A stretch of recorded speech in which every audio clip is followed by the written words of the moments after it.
Support for Carolina Business Review provided by Grant Thornton. Operating in more than 100 countries, our tax, audit, and advisory professionals specialize in helping companies unlock their growth potential. Blue Cross and Blue Shield of South Carolina, where healthcare is changing for the better.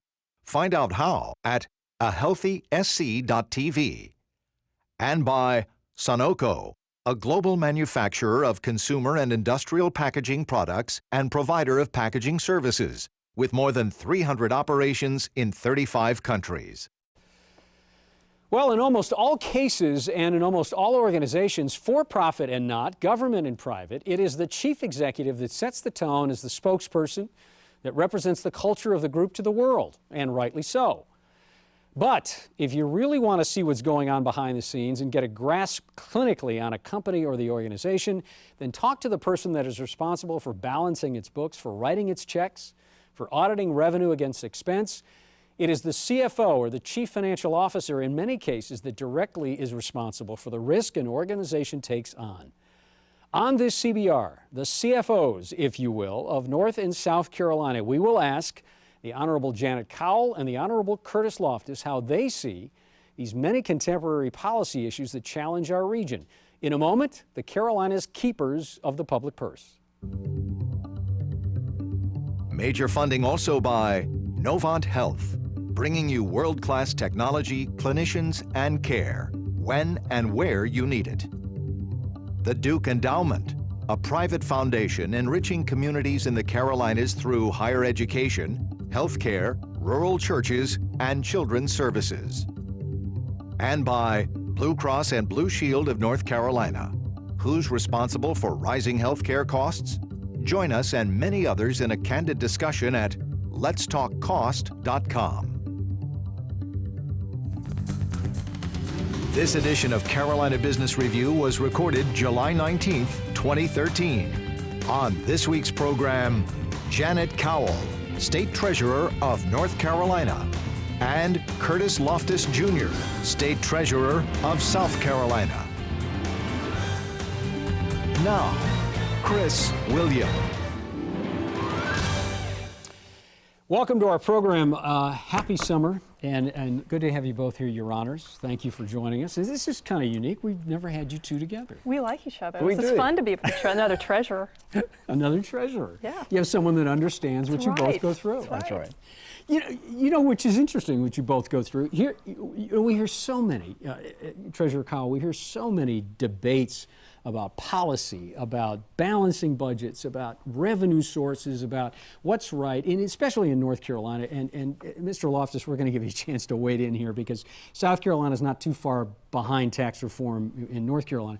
But when we talk about tax reform, how do we, in your head, in your office, with your teams, I've got to think that revenue is pretty much an uncertainty these days. So how do you model beyond that? How do you look out even 5 years? Well, as you know, the North Carolina General Assembly is in the midst of their tax reform debate, so it isn't totally clear. I think probably the question is going to be how much of a revenue cut are we going to get? Anywhere up to, $3.3 billion was the latest proposal from the state Senate, and somewhere in the $1 to $2 billion from the House. So that seems to be the two bookends, and the question is, where are we going to fall in the middle?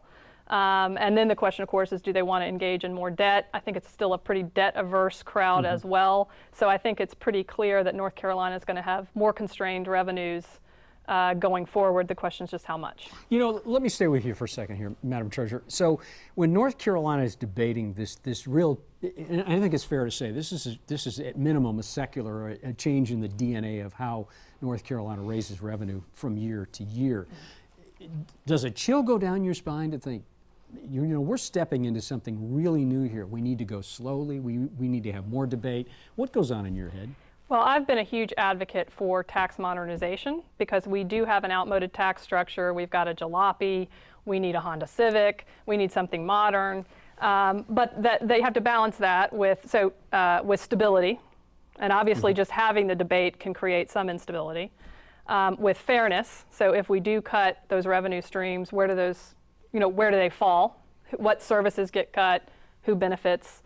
So those are the questions in my mind as I watch this. And will we have enough resources for a growing state when it comes to infrastructure, schools. How do we compete if we have lower revenues? You were a member of the General Assembly, so you understand how the sausages are made. Do you feel like they have utilized the Treasurer's office for some of the modeling and some of the planning that needs to be done? We had a lot of conversations early on. I'll give credit to Senator Rucho here from Charlotte. He really did engage with the office. And we have weighed in some. I'd say more recently, there's been less conversation and it has really shifted to the Governor and General Assembly. We have been, trying to give them the room to have those debates. And unless I see them really going outside the guardrails in terms of impacting a bond rating, just allowing that debate to happen. Yeah, Mr. Treasurer, in South Carolina, there's been looks like the State House has ratified what this budget looks like, and part of this budget, as you well know, is $100 billion. Is $500 million for Hello for transportation going forward. You're going to leverage $50 million into about $500 million. How do you look at that? With some of the same questions that we asked Madam Cowell here, how do you think about modeling revenue in a state like South Carolina when some of the revenue, a lot of the revenue, is in flux? North Carolina is a much wealthier state than South Carolina. We don't have the highs and lows. We're very steady. We have good years and bad years, so we miss out on some of those good years. But like this year, we have plenty of money, as they like to say.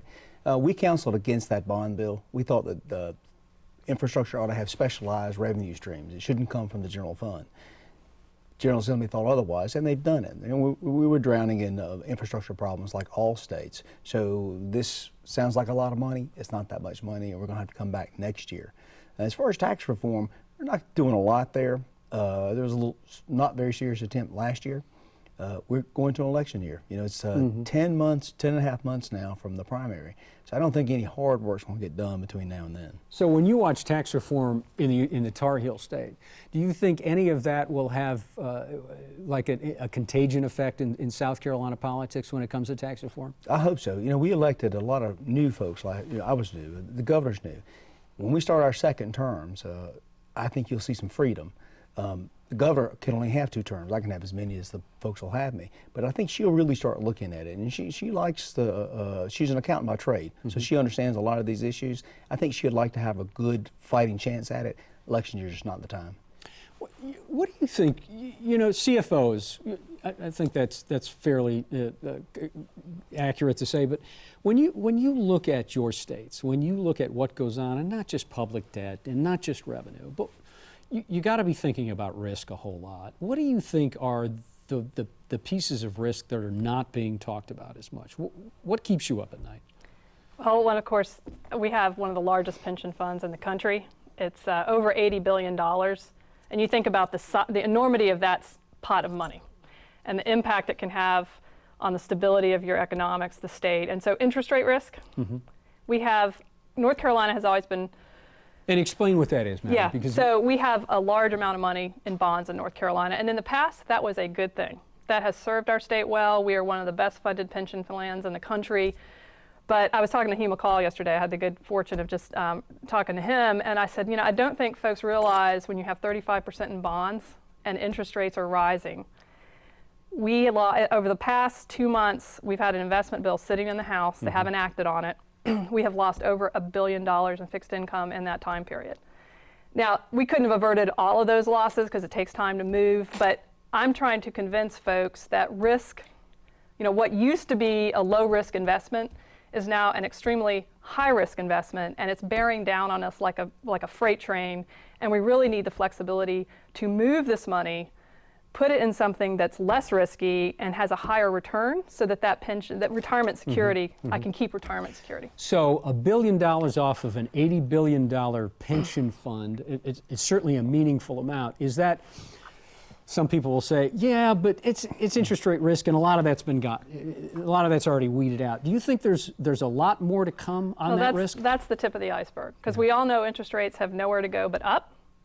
And that was the May, June, and maybe interest rates will flatline for a little while, and we won't see aggressive upward movement. I doubt we'll see a lot of aggressive upward movement. But when you have 35% of your portfolio in bonds, and it takes time to move billions of dollars, we need the ability to plan and get some of that money out of bonds. How does this compare and contrast to what's going on in South Carolina's pension system? Risk is the #1 problem in every state in the union. The problem with risk is it doesn't show up on your balance sheet. You know, you don't have an expense line. Then you have, this is your risk, you know, realized and unrealized. There's so many different types. You've got the interest rate problem now with bonds.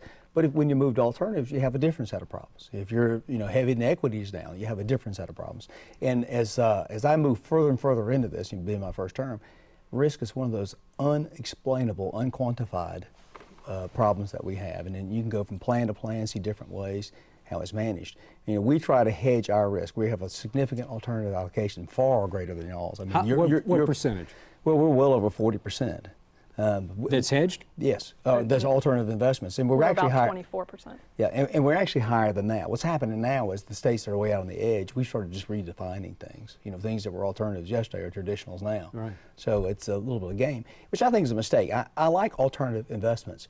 I don't have a problem with them whatsoever, and I like the progressive nature of them. But you got to realize they are different. You know, it's like owning a Ferrari and owning a Chevrolet. Chevrolet is going to crank every time you go to the garage. The Ferrari's got to take some love and care. It's a different due diligence, both initial and ongoing.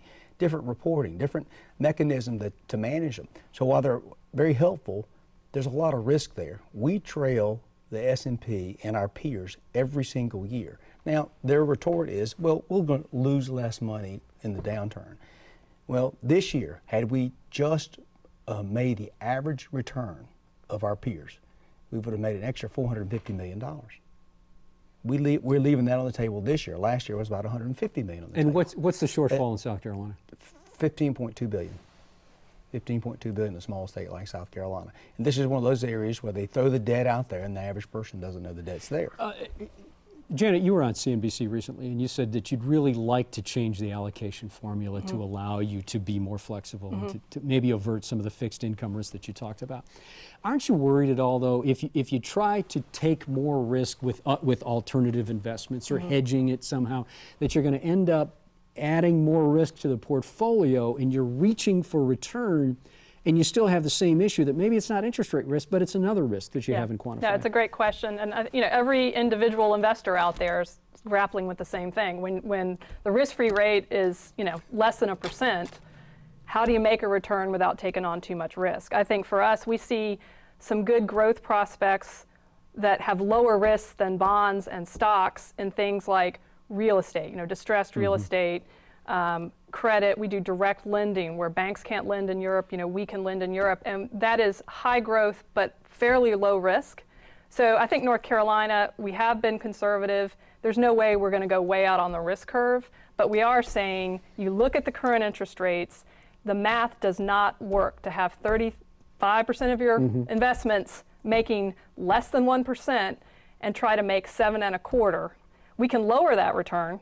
You know, maybe it should be in the 6%, but as Curtis and I know, then you're asking taxpayers to fund a lot more of these systems. And so far, we have tried not to put that burden on the General Assembly on top of what has been, you know, some pretty rough economic times. So then where is the turning point where you do turn to the State House or the General Assembly in Raleigh and you say, you know, we can only make up so much of this, and I know you don't want to hear this because you got so many other priorities, but you have to make up the shortfall for these pensioners as well as for the other people in North and South Carolina. And we're saying, give us a fighting chance by giving us some options and flexibility. You're right, there's no silver bullet. There's no easy way to make 7.25% when the risk-free rate's 1/4.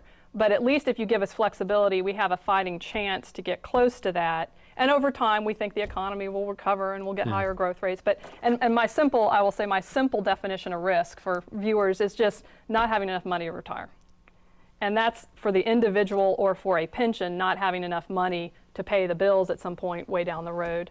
That's my definition of risk. And I would say right now, bonds aren't going to get us there. How about going to the State House and saying, you've got to help us on closing this funding gap. We can't do it all by reaching for more return because it's going to mean more risk. Well, the big mistake was made years and years ago when almost every state separated, not just physically but emotionally or intellectually, the pension plans from the rest of the budget. Because we compete with dollars. I mean, road dollars, school dollars, healthcare dollars, all those dollars, they're all thrown in, except they're kind of hidden and thrown away here. They come in from employers that we call them employers, but they're school districts and police departments. It's tax dollars. And it's all that tax dollars gets thrown into the mill, but we separate some out. We think it's special, but it's not really special. Now, we do have special obligations, but at the end of the day, all those dollars are in competition.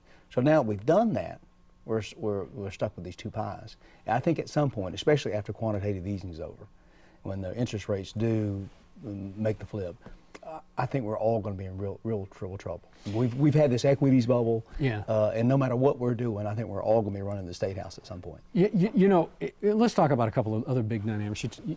You talk about quantitative easing that the Fed is doing, but we've also, you know, the news cycle was hot on sequestration after the first of the year and how it was going to blow up, and really it's starting now to show up in the system. So we've got, metaphorically, we've got the antelope going through the python, and we're trying to get it through there.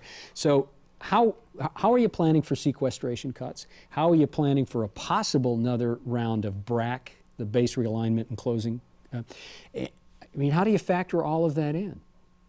Obviously, in North Carolina with Fort Bragg and a lot of the other military installations, I think we have felt it in pockets around the state already. And then to your point, I think there's more coming in the education space. I know in North Carolina, we'll probably see tens of millions of impact on budgets, as well as thousands of positions in early childhood work-study programs. So folks will be, as they go back to school, I think they will notice some of that. But in terms of, you know, I think it's all going to get blended as we cut revenues in North Carolina. Probably some of those budgetary impacts, it's going to be confusing to the person on the street as to, is this federal, is this state? All they're going to notice is, you know, Johnny doesn't get their work-study program anymore. Right, right. Same thing. Same thing. And South Carolina has a heavy reliance. We're one of the probably 5 states that rely on federal government the most. And it's going to be difficult. But do you have any modeling, though, out there, Curtis? Some, you know, but, you know, we know Savannah Riverside's not going to get this money, or Columbia at Fort Jackson's not going to get this money. How does that work? Yeah, we looked at all that, but then you also look at the same time that the new health care laws are all coming in. And then you think about that at the same time that maybe QE3 stops. And you get into all these things, and you model yourself to death. We're fortunate that we are a conservative state. We don't have a lot of money, so we're careful. We don't have a lot of luxuries. So we think we'll be okay, but we'll wait and see. So October 1st, the Affordable Care Act, many provisions go into play. There's still many provisions that haven't even been fleshed out yet. So not to re-ask this question, but how do you model how the Affordable Care, how Obamacare is going to impact employers, state employees? How do you go through that model? Well, and that's, you know, as we know, last week they delayed the implementation. Right. So to your point, I mean, it's very difficult to I was a financial analyst and I made financial models as my first job out of college, but you can't really model this stuff. It's just that the rules aren't established enough to put it on paper. You know, so I think we, you know, I run the state health plan, so we have built in the coverage for young adults up to 26. We're looking at which drugs need to be given, you know, without a copay. So some pretty minor things so far. I think the bigger impacts in North Carolina are going to be that you have to give temporary or some contract employees health coverage. And we are working right now, I think we're glad we got the delay because, you know, trying to figure out how many folks, the legal definitions, and what the impacts will be. I think for some departments, it's definitely millions and millions of dollars in having to provide health insurance for folks that, you know, were previously they were able to not provide. Would you tell the governor of North Carolina to rethink the idea of taking federal dollars for health care? Well, certainly, and I know South Carolina didn't take the Medicaid expansion either.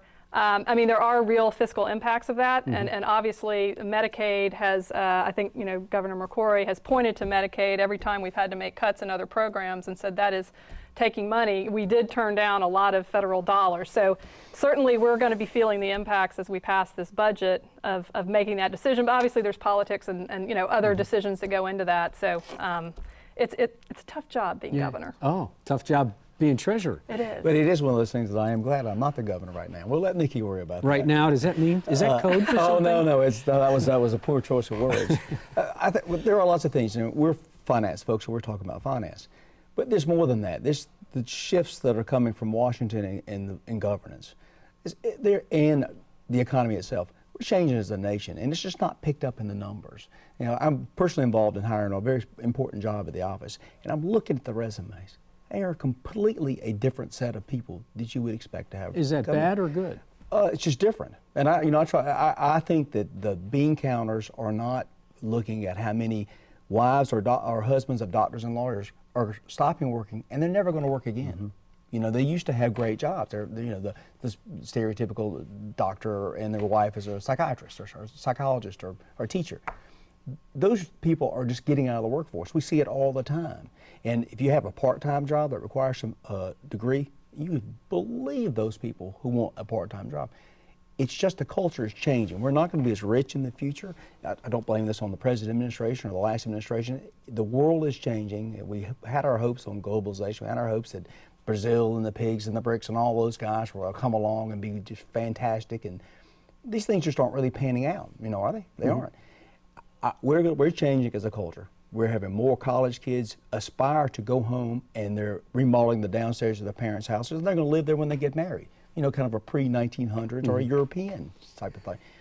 Culture is changing. Our country is changing. And the quicker we realize that and realize that it's not being captured in the financial reports, the better off we'll be. You know, dare I say that sounds like a stump speech to me? Well, it's not. Just a little. I haven't made it yet. You know, in the last few minutes, we've been talking, you know, and it's easy to look at the statistical evidence, as you both do, and not go to the dark side to say, gosh, this has changed, gosh, this is going to be a challenge. But, Madam Secretary, let me start with you. What are you most encouraged about? Well, we talked about a lot of the challenges of budgets, but there's clearly so many ways that you can invest in technology. Both Treasurer Loftis and I met with SAS in Raleigh, you know, the technology company, and there's just so many ways you can modernize government to do the services for less money. You know, I think there are still very bright people wanting to go into public service who've got private sector experience, public service. So I'm hopeful there are ways to be pragmatic, solve these problems. It is increasingly challenging, though, with the amount of politics. I think at the federal government level, you know, the partisan gridlock is really bad. I think at the state level, it's still more pragmatic, more workable than at the feds. Yeah. Washington, I mean, we all have our friends in Washington who go to work there every day and try to do the best they can, but I'm hopelessly lost. I don't have the slightest clue what's going to come out of Washington next. Well, then is there a good model? Is there, again, here we use this model, is there a good balance between just good policy and nonpartisanship? I mean, is somebody doing that right? Do you see examples of that? I think you see it in Treasurer's office. I think you see it in a lot of what they call down ballot offices, because lots of times it's just a math problem. We solve math problems, or we solve other types of just logistical problems. I come from the business world, and we run the Treasurer's office like it's a real business. And I don't have someone looking over my shoulder saying, well, is that equitable or fair to everybody involved? We just don't deal with those issues. But I do, to echo a little bit what Janet said, it is appalling what goes on in government, even at the state level, that shouldn't. You know, government is decades behind business in the way it manages its affairs. And lots of times I underestimate how serious the situation is, because I say, surely it can't be that bad. I mean, surely they closed the books. Surely, you know, I assumed that we had audits in state government. Most of the audits are agreed upon procedures, and other people get audited once every 5 years. There had not been an audit in the Treasurer's office since 1988. I almost don't know where to go with that. Yeah, and so, but you see these things. You'll hear people talk about audits, but you say, well, what was audited? The office or a fund? I mean, when I get into government and you start asking questions, well, the first thing it does, it gets you in a lot of trouble, because people don't want to answer the question honestly. But when you ask questions about how government really works, and when you follow money, it is surprising. And we've got to, at least in South Carolina, got to do a much better job at that. We have about 30 seconds left. You get the last word. Well, let me just give one great story. Waste Zero, it's a company up in Raleigh. They've added 60 jobs. They work with governments to adopt reduction of waste, saves the government money. They're hiring people, and you know, I think they've had trouble in North Carolina adopting the model, even though they're based here in the state. But you know, there are win-wins out there, and there are smart people. There's money to be made. There's jobs to be created. And I still get excited when I get to talk to people like that. Are you encouraged that those kind of examples will end up bubbling up to the top? Yes. Yeah, okay. That's going to be that's a great way to end. Thank you. Not only that, but thank you for the job that you do, because it can be thankless, as you well know, but it's good to have you both here together, and I hope you'll do it again. Hope you'll come back. Thank you so much for Thank having you us. very much. Thank you. Nice to see you. Treasurers again. need more love. Thank you. You need more love? Sounds like a bumper sticker or a ball cap. I heart Treasurers treasurers. need- Thank you. Till next week, I'm Chris William. You heard it here first. Good night. Have a good weekend. Major funding for Carolina Business Review was provided by The Duke Endowment, a private foundation enriching communities in the Carolinas through higher education, healthcare, rural churches, and children's services. Blue Cross and Blue Shield of North Carolina. Who's responsible for rising healthcare costs? Join us and many others in a candid discussion at letstalkcost.com. Grant Thornton. Operating in more than 100 countries, our tax, audit, and advisory professionals specialize in helping companies unlock their growth potential. Novant Health, bringing you world-class technology, clinicians, and care, when and where you need it. Sunoco, a global manufacturer of consumer and industrial packaging products and provider of packaging services, with more than 300 operations in 35 countries. Blue Cross and Blue Shield of South Carolina, where healthcare is changing for the better. Find out how at ahealthysc.tv. And by viewers like you. Thank you. Promotional consideration provided by Business North Carolina Magazine. For more information, visit carolinabusinessreview.com.